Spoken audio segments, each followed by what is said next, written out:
Friends, આ છે રેવડી. તમે ખૂબ ખાધી હશે અને ઘણાને તો ખૂબ જ ભાવતી પણ હોય છે. પણ આજે મેં જે બનાવી છે એ બિલકુલ અલગ ટાઈપની રેવડી છે. આપણે બનાવીશું બદામની રેવડી, જે ખૂબ ટેસ્ટી તો હોય છે, સાથે સાથે હેલ્ધી પણ ખરી. તો અત્યારે બનાવીને રાખી દો અને ઉત્તરાયણ સુધી એન્જોય કરો. અડધો કપ સફેદ તલને ચાળી સાફ કરી અને કડાઈમાં લઈ અને શેકી લેવાના છે. ગેસની ફ્લેમ સ્લો રાખી કન્ટિન્યુ ચલાવતા રહેવાનું છે, એટલે તલ દાઝે નહીં. 3-4 મિનિટમાં તલ સરસ શેકાઈ ગયા છે સ્લો ફ્લેમ ઉપર, અને થાળીમાં કાઢી લીધા. હવે એ જ કડાઈમાં અડધો કપ જેટલી બદામને શેકી લઈશું. બદામ એકદમ ક્રિસ્પી કરવાની છે. ગેસની ફ્લેમ સ્લો રાખી કન્ટિન્યુ આ રીતે શેકતું જવાનું છે. સરસ શેકાઈ ગઈ છે, એને પણ કાઢી લઈશું. હવે કડાઈની અંદર 1.5 ટેબલસ્પૂન પાણી લઈશું. અડધો કપ દેશી ગોળ એડ કરીએ. તમારી પાસે જે ગોળ હોય એ એડ કરી શકાય છે. તાવીતાથી ચલાવ્યા કરવાનું છે.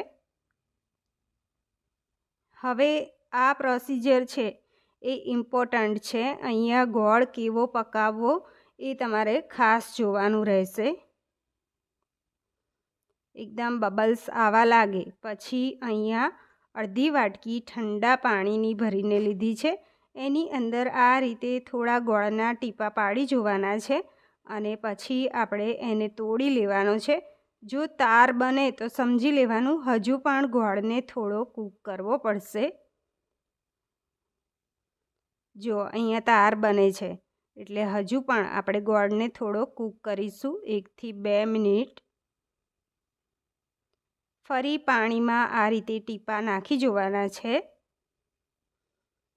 હવે જો એકદમ ક્રિસ્ટલની જેમ તૂટે છે તો સમજી લેવાનું ગોળ બરાબર કૂક થયો છે, એટલે તમારે રેવડી હોય કે ચીક્કી હોય બરાબર બનશે.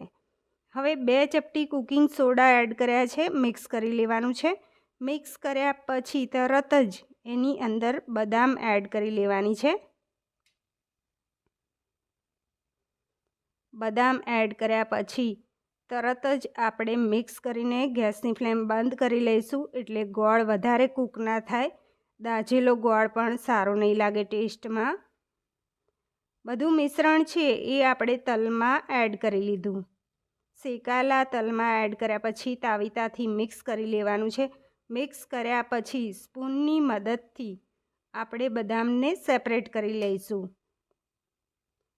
તલમાં કોટ કરતું જવાનું છે, સેપરેટ કરતું જવાનું છે, અને હાથેથી આ રીતે ફટાફટ તલમાં કોટ કરી અને રેવડી વાળતું જવાનું છે. અહીંયા વાળતા જો મિશ્રણ ઠંડુ થઈ જાય તો તમારે થાળીને ગેસ ઓન કરીને ગેસની ફ્લેમ સ્લો રાખી અને ફરી ગરમ કરી લેવાની. આ રીતે બધી જ રેવડી તૈયાર થશે. હવે આપણે અહીંયા સર્વ કરી લઈએ, અને તમે એક એરટાઇટ કન્ટેનરમાં ભરી અને સ્ટોર કરી શકો છો. ફ્રેન્ડ્સ, રેસીપી પસંદ આવી હોય તો વિડીયોને લાઇક કરજો અને મારી ચેનલને સબસ્ક્રાઈબ કરજો. દોસ્તોમાં જરૂર શેર કરતા રહેજો.